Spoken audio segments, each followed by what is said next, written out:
आज की वीडियो में हम उन सारे शेयर्स के बारे में बात करने वाले हैं जो पिछले 1 से 1.5 महीने मैंने डिस्कस करा हुआ है। अप्रॉक्स 17 से 18 नंबर है उनका।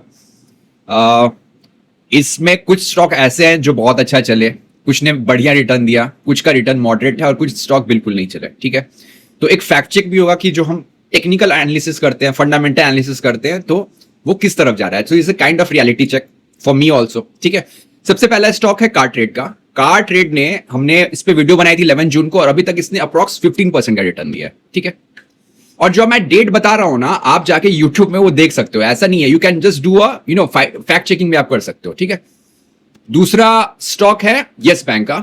यस बैंक ने, हमने वीडियो बनाई थी 28 मई को और अभी तक उसने 12% का रिटर्न दिया है। ठीक है, नायका में हमने वीडियो बनाई थी आपको 29 मई को और उसने अभी तक 7-8% का रिटर्न दिया हुआ है। रेन इंडस्ट्रीज पे हमने बनाया था 30 मई को और इसने रिटर्न दिया है 15% का। और जो मैं रिटर्न आपको बताऊंगा ना, मतलब जो उसने स्विंग हाई बनाया ना, वो मैं बता रहा हूं। ठीक है ना, टू बी फेयर इनफ। आप आज के प्राइस को कैलकुलेट नहीं करना। मैंने वीडियो बनाई और उसके बाद से उसने स्विंग हाई, मतलब उसका तब से उसका हाई कितना बना है, उस रेशियो में बात कर रहा हूं। Hope this is clear. Trade axis ग्रामीण, ऑसम स्टॉक, बहुत प्यारा स्टॉक है मेरा ये। उतना नहीं चला है, 10 से 11% का इसने भी रिटर्न लेकिन दिया है। टाइम एक्स, आजकल हर एक आदमी शेयर के बारे में बात करता है। अप्रॉक्स अगर मैं हाई की बात करूं तो 60% का रिटर्न आया है। टाइम एक्स का ना, आप 17 अप्रैल को मैंने वीडियो बनाया था, आप जाके देखना। उससे पहले भी इस स्टॉक में मैंने 137% गेन करा था। और जब मैं एंटर करा ना मैंने अप्रॉक्स 17 अप्रैल को, और पूरा का पूरा बायस व्यू भाई मेरा, पहले मैं बता रहा हूं, ये तो पूरा मैंने बता दिया मेरा होल्डिंग स्टॉक है। तो 2 महीने पहले अप्रॉक्स, ठीक है ना, अभी 15-20 दिन से आप देखोगे ना, हर एक आदमी स्टॉक के बारे में बात कर रहा है। ठीक है, मैंने 2 महीने पहले एक वीडियो बनाई थी और उस वीडियो में मैंने लॉजिकली बताया था कि क्या प्राइस एक्शन कैसे बता रहा है कि ये स्टॉक फिर भागेगा। आप वो जाके वीडियो जरूर देखना। ठीक है ना, उससे मैंने लॉजिक एक्सप्लेन कर रहा है। ठीक है, इसने 60% का रिटर्न किया और ये चैंपियन है, मतलब जो इसका जो अल्फा है ना, इट इज सुपर्ब यार, टाइमेक्स का। दूसरा है नॉर्दर्न आर्क, इसने करा है करीब 7 to 8% का। ये है एथर एनर्जी ने दिया है 5% का। ये है केआरएन, ऑसम स्टॉक है ये भी, इसने दिया है 18% का। ये है सीएसबी बैंक, ये है हमारा राहुल द्रविड़, टुक टुक करके खेलेगा ये। इसने मतलब ऐसा कुछ नहीं यार, इसने मतलब 0.5 या सपोज -1 पकड़ के चल सकते हो। ठीक है, ये इक्विटास, सुपर बैंक।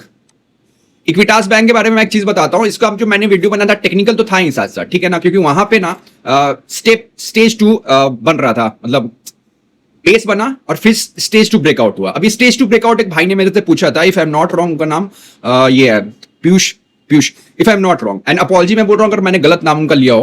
उन्हें पूछा था स्टेज 2 ब्रेकआउट क्या होता है। मैं बता रहा हूं, जब स्टॉक गिरता है, ठीक है ना, वो क्या होता है, वो होता है नीचे गिरा स्टॉक, ठीक है ना, उसके बाद वो बेस बनाएगा। ठीक है, बेस बना के क्या होता है, बेस मतलब वो बनाएगा डबल बॉटम। ठीक है, वो नया स्विंग लो नहीं बनाता है, वो डबल बॉटम बनाता है।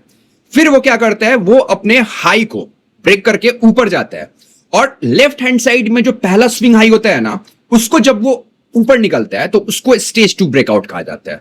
अभी आप लॉजिकली सोचो कि जो सेलर होगा उस स्टॉक में, जब स्टॉक फॉल कर रहा है तो उसमें जो ऑपरेटर होगा, जो मतलब सेल किए जा रहा है, माल छोड़े जा रहा है डिलीवरी का, वो उसका स्टॉप कहां पे होगा, उसका सबसे पावरफुल स्टॉक रहता है ऊपर वाले बेस के स्विंग हाइज पे, तो उसको कहते हैं stage 2 breakout. Hope this is clear. ठीक है, इक्विटास का हम रिटर्न देख लेते हैं। इसने भी 15-16% का रिटर्न दे रहा है। अदानी कुछ रिटर्न नहीं दिया इसने। सारेगामा ने रिटर्न दिया है 22% का। जाइडस ने रिटर्न दिया था अप्रॉक्स 8% का, बट स्टॉक अभी गिर रहा है, but it is a very good stock for me, कोई एडवाइस नहीं है। सम्मान कैपिटल, आधा इंडिया इसमें ट्रेड करता है, 15%। कब से, जब हमने वीडियो बनाई और जो इसने उसके बाद उसने हाई बनाया। ठीक है, मैं फिर रिपीट कर रहा हूं। व्हील्स इंडिया 10 से 11% का रिटर्न। ये है हमारा, इस स्टॉक ने हमें रुला डाला, इसके बारे में हम बात करेंगे। ये अप्रॉक्स करीब 8-9% नीचे है। और ये है महाबैंक, मेरा सबसे फेवरेट बैंक पीएसयू स्पेस में है, ऑसम फंडामेंटल है भाई, मतलब मैं ये आप बजाज फाइनेंस कर सकते हो इसको, पीएसयू स्पेस का, ठीक है ना। इसका जाके आप आरओए का चार्ट, आरओई का चार्ट, प्राइस एक्शन और डिलीवरी बाइंग देखना, कोई रिकमेंडेशन नहीं है। यहां पे रिटर्न आया हमें अप्रोक्स 21%, ठीक है, ये हो गया। तो मोटा मोटा क्या हुआ, 17-18 स्टॉक हमने बात किया था, टाइमेक्स में आया 64% का, कियारन में 20%, bank of Maharashtra 22%, Saregama 22%, Equitas 17-18% और कार ट्रेडर, ठीक है ना। और उसके बाद कुछ मीडियोकर्स रहे, जैसे रेन इंडस्ट्री ले लो, क्रेडिट एक्सेस ले लो, नॉर्दर्न आर्ट ले लो, एथर ले लो, सीएसबी हो गया, जाइडस हो गया, पिरामल फार्मा हो गया। अभी पिरामल फार्मा के बारे में बात करते हैं, जस्ट होल्ड ऑन, क्योंकि यार क्या है ना, सक्सेसफुल के बारे में तो बात कर लिया, अभी क्या पिरामल फार्मा खराब हो गया स्टॉक, समझना जरूरी है ना। देखो ये स्टॉक बिल्कुल खराब नहीं हुआ है, ये स्टॉक कब खराब होगा, ये स्टॉक इसके नीचे खराब होगा भाई, ठीक है, ये स्टॉक बिल्कुल खराब नहीं हुआ है। कोई बोलेगा कि स्टॉक खराब, बिल्कुल खराब नहीं हुआ है, आप लॉजिक समझो, जो इंस्टीट्यूशन घुसा है उसका तो स्टॉप लॉस गया ही नहीं है। अभी मैं हमेशा आपको क्या बोलता हूं कि जब हम पहला डिप्लॉय करते हैं ना पैसा, तो पहला हमेशा आपके पोर्टफोलियो का 2% या 3% करो, ठीक है। उसके बाद फिर जब ब्रेकआउट होता है, ठीक है ना, फिर आपको डिप्लॉय करना है, डिप्लॉय करते रहना है। मतलब मान लाइटर नोटे बताता हूं, कहते हैं ना कि मतलब छोटा छोटा पेग बना के, मतलब आप अगर आपको 91 बनाते हैं तो आप 15 मिला के, एक बार तो 91 नहीं पियोगे, 91 पी लोगे तो आप तो मतलब चढ़ जाएगा ना, दारू चढ़ जाएगा। उसी तरह हमें छोटा छोटा बनाना है, जो पोर्टफोलियो एलोकेशन करना है ना, छोटा छोटा करना है। Hope this is clear. मैंने एनालॉजी एक गलत दिया, बट आप वो पकड़ोगे। अभी पीपल फार्मा में, अगर पिरामल फार्मा में मैंने पैसा लगाया रहता 1% या 2%, तो मैं अभी कुछ नहीं करता, मैं बिल्कुल ऐड नहीं करूंगा, क्योंकि ये स्टॉक फ्लैग पैटर्न में नीचे जा रहा है। एंड फिर बता रहा हूं, टेक्निकली स्टॉक भी साउंड है, सिर्फ फ्लैग पैटर्न, मतलब डेली चार्ट पे फ्लैग पैटर्न बना हुआ है, और वीकली चार्ट पे ये स्टॉक अभी भी बहुत स्ट्रॉन्ग है। मैं इसमें अभी क्या करूंगा, मैं बस वेट करूंगा। किस चीज का? दो चीजों का, या तो मेरा स्टॉप लॉस ट्रिगर होगा जो मैंने लाइन बताई, या ये फिर हायर हाई बनाना शुरू करेगा। हायर हाई जैसे बनाएगा इस स्टॉक को, मैं फिर डालूंगा 1% या 2%, ठीक है। होप आप समझ रहे होगे। और जब वो हायर हाई बनाएगा, सपोज दूसरा केस होता है, हायर हाई बनाता है डेली चार्ट पे, तो मेरा जो स्टॉप लॉस है, ट्रेलिंग स्टॉप, वो ऊपर आ जाएगा, ठीक है। क्योंकि यार लैगर्ड के बारे में बात करना बहुत जरूरी है। अभी हम बात करते हैं जो स्टॉक ऊपर जा रहा है, ठीक है ना। जैसे महाबैंक, कार ट्रेड के बारे में, एक मिनट मैं आपको दिखाता हूं, ये वाला शेयर, ठीक है, टाइमेक्स। मैं बोल रहा हूं, मैं जो चीज बोल रहा हूं ना, उसको आप बाई सेलिंग करके मत करना मेरे भाई, ठीक है। समझो बात को। मैं बता रहा हूं, अगर आपने बाई सेलिंग मेरे कहने पे करी ना, तो आप बैंकरप्ट हो जाओगे। मैं बहुत ईमानदारी से बता रहा हूं, ठीक है ना। मत करना है ऐसा, बट आप समझो, माइंडसेट समझो कि हमें क्या करना है। अभी यहां पे कहां हम कर सकते थे, एक पैरामीटिंग यहां हो सकती है, एक पैरामीटिंग यहां हो सकती है। अगर मैं यहां पे पैरामीटिंग कर रहा हूं इस ब्रेकआउट के बाद, तो अगर मैं डेली चार्ट यूज कर रहा हूं, तो मेरा स्टॉप लॉस यहां पे रहेगा। मतलब मेरा जो पोर्टफोलियो, मतलब टाइमेक्स में सपोज मैंने डाल दिया, यहां पे डाला 2%, यहां पे डाला 2%, यहां पे डाला 2%, 6%, तो उसका स्टॉप लॉस अब यहां पे आ जाएगा डेली चार्ट पे। और आप चीज समझो, जब मैं ट्रेलिंग स्टॉप लॉस की बात करता हूं ना, पैरामीटिंग की बात करता हूं ना, तो understand, I am not selling this is the only way to do it. Understand, there are n number, there are more than 100 number to do the pyramiding और जो ट्रेलिंग स्टॉप लॉस का कॉन्सेप्ट है, ठीक है। मैं analogy देता हूं, देखो, आई एम हिंदू, ठीक है। कोई होता है सिख को फॉलो करता है, कोई इस्लाम को फॉलो करता है, कोई क्रिश्चियनिटी को फॉलो करता है, कोई जूस होता है। सो इवेंचुअली हम सबका क्या है, वो ऑल आर द बिलीवर्स, हमको सैल्वेशन करना है, ठीक है ना। सो क्या है कि हम डिफरेंट बिलीव है, बट जो मोटो रहता है ना, वो सैल्वेशन का रहता है। हमें क्या करना, सबको शांति चाहिए भगवान के पास, ठीक है ना।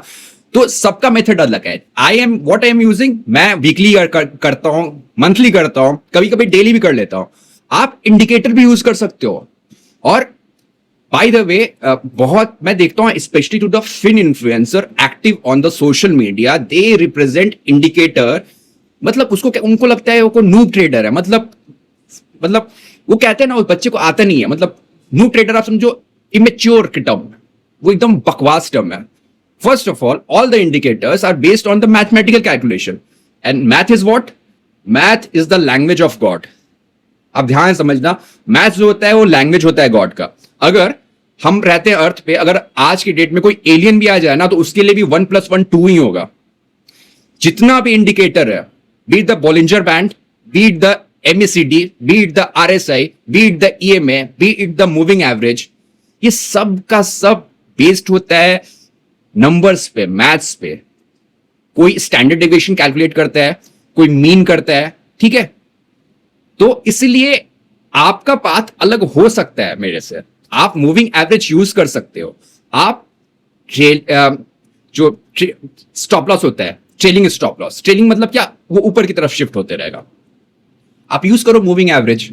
जो मैंने क्रॉसओवर बताया था मूविंग एवरेज का, जब डेथ क्रॉसओवर बनता है, मतलब जब छोटा वाला जो मूविंग एवरेज है वो नीचे रहता है, उसके ऊपर बड़ा वाला आता है, और जब प्राइस इन दोनों के नीचे होगा, वो भी बहुत लोग यूज करते हैं। अरे आप रिटेल का बात छोड़ो, इंस्टीट्यूशन यूज करते हैं यार, इंस्टीट्यूशन यूज करते हैं। मैं ऐसा बोल रहा हूं तो कुछ बेसिक से बोल रहा हूं, ठीक है ना। On this platform I can't tell anything, but मैं आपको बता रहा हूं इंस्टीट्यूशन यूज करते हैं दिस थिंग्स। और जो ऑटोमेटेड ट्रेडिंग होती है ना, वो डिस्क्रिशनरी नहीं हो सकता है। प्राइस एक्शन मोस्टली आप डिस्क्रिशनरी ट्रेडिंग में कर सकते हो। जितनी भी ऑटोमेटेड ट्रेडिंग होती है, by the way, everything is based on the indicator, there is a logic behind it. और इंडिकेटर को यूज करना खराब नहीं है। जिसने बनाया है indicators, like you know any indicator, वो आपसे और हमसे ज्यादा IQ वाले लोग रहे होंगे भाई, ठीक है ना। तो आपको अपना पार्ट डिसाइड करना है, आपको क्या सूट करता है। And I will be very blunt and honest to you. मैं यही नहीं थोक दूं कि नहीं माई वे और हाई वे, वैसा कुछ नहीं है, ठीक है। आई एम यूजिंग इट, मैं आपको बस बता रहा हूं कि मेरा साइकोलॉजी क्या जाएगा। मेरे को ऐड करना है पोजीशन, तो मैं प्राइस एक्शन यूज कर रहा हूं। आप क्या कर सकते हो, आप मूविंग एवरेज यूज कर सकते हो। अभी देखो क्या बता रहा है, ट्रिगरिंग स्टॉप लॉस के लिए अभी पैरामीडिंग करनी है, तो कैसे कर सकते हैं। पैरामीडिंग हम कर सकते हैं कि सपोज वीकली हम सुपर ट्रेंडी लेते हैं, ठीक है। वीकली में पॉजिटिव है, बट डेली में अगर प्राइस फॉल कर रहा है तो ऑब्वियसली सुपर ट्रेंड हो जाएगा निगेटिव डेली में, ठीक है। और वीकली में वो पॉजिटिव है, ठीक है, क्योंकि वीकली का ऑब्वियसली रेंज ज्यादा होगा ना, तो उसका पॉजिटिव होगा। अगेन आप जब देखते हो ना कि सुपर ट्रेंड में डेली में वो पॉजिटिव हो गया, आप ऐड करो। यही लॉजिक लगा सकते हो आप मूविंग एवरेज में भी। जब जो गोल्डन क्रॉसओवर बनता है, मतलब जब 20-50 के ऊपर जाता है, या जब 50-100 के ऊपर जाता है, या फिर जब 100-200 के ऊपर जाता है, या फिर जब 50-200 के ऊपर जाता है, लॉजिक सही सेम है, सब में लॉजिक सेम है। आप समझो इस बात को, ठीक है। होप मैंने आपको कंफ्यूज नहीं करा। तो मैंने जो आपको रिलीजन का बताया ना, वही बात है। सब हम सबका मकसद एक है, मतलब हमें प्राइस मतलब ऊपर ऐड करते रहना है। और बाय द वे, अगर आप मुझसे पूछोगे ना, तो सुपर ट्रेंड जो होता है ना, super trend, even moving average, even Bollinger band, they are frequently use indicator in the institutional setup. दिक्कत क्या है ना, मैं बता रहा हूं, कुछ लोग चिंदी टाइप के लोग आएंगे, वो बोलेंगे कि रिटेल यूज करता है। भाई साहब, मतलब एक तो इन्होंने वर्ड दिया हुआ है रिटेल। रिटेल सब लोग है, ठीक है ना, जो ये वीडियो देख रहा है और जो मैं बात, हम सब लोग रिटेल है। रिटेल क्या होता है? रिटेल इज दैट एंटिटी जो प्राइस को मूव नहीं कर सकता है। मतलब क्या, मोटा मोटा समझो, जिसके पास भी 500 करोड़ रुपए से नीचे है ना, सब हम रिटेल है, सब लोग। 1 रुपए से लेके 500 करोड़ वाला। देखो मैं आपको बता रहा हूं, किसी प्राइस, जब हम शेयर खरीदते हैं, सपोज मैंने शेयर खरीदा, टाइमेक्स भी खरीदा और मैंने पिरामल फार्मा भी खरीदा। मेरा इंटेंट क्या था? मेरा इंटेंट था कि मुझे इसमें पैसा बनाना है, ठीक है ना। बट मेरे में, do I have the capability to move the price of Timex और Piramal pharma, Zydus pharma, Saregama, bank of Maharashtra, KRN? नहीं है। सो जो क्या होता है, इंटेंट और कैपेबिलिटी जब मैच करती है ना, तो वो बनता है, वो उस बंदे को कहा जाता है ऑपरेटर, इंस्टीट्यूशन। होप आपको ये बात समझ में आ रही होगी। तो इंडिकेटर मैं बताऊंगा, if you are starting the technical analysis, go for the indicator. और बहुत प्यारे प्यारे इंडिकेटर है। और मैं बता रहा हूं ईमानदारी से कि इस वीडियो को बनाने का मकसद ये बिल्कुल नहीं है कि we just flash the things. मेरे को आप अगर क्वेश्चन पूछते हो ना, तो प्लीज ऐसा क्वेश्चन मत पूछो कि प्राइस यहां जाएगा, कल कहां जाएगा, परसों कहां जाएगा। भाई मैं आपको सिंपल बता रहा हूं, मुझे नहीं पता है कि प्राइस कल कहां रहेगा, परसों कहां रहेगा। With the technical analyst we can only predict in the long term, ठीक है ना, एटलीस्ट 6 महीने, 1 साल, हो सकता है उससे पहले आ जाए। टाइमेक्स में मुझे थोड़ी ही पता था कि 60% का रिटर्न बनने वाला है, हाँ नहीं पता था। जो कार ट्रेड पे मैंने बनाया उसमें मुझे थोड़ी ही पता था कि 14-15% बढ़ने वाला है, बस एक प्रोबेबिलिटी वाला सेटअप था, ठीक है ना। डिलीवरी देख के, प्राइस एक्शन देख के समझ में आ रहा था कि मूवमेंट आएगा। तो the stock market work with the logic of probability.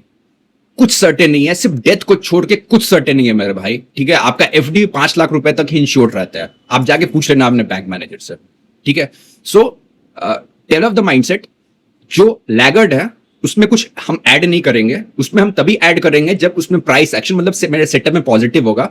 और जो अच्छा जा रहा है जैसे Timex, KRN, bank of Maharashtra, Saregama, Equitas, Car Trade, उसमें हम मौका पूछेंगे कि हमें और कहां घुसना है, ठीक है। प्लस हमें उसमें अपना ट्रिगरिंग स्टॉप लॉस ऊपर करना है अगर दिखता है तो, ठीक है। होप आपको ये वीडियो अच्छा लगा हो। अगर आपको ये वीडियो अच्छा लगा तो आप मुझे प्लीज ट्विटर पे फॉलो करो, अगर आप if you are watching it on the Twitter, और if you are watching it on the YouTube then do like and subscribe this channel. मिलेंगे नेक्स्ट वीडियो में, बाय।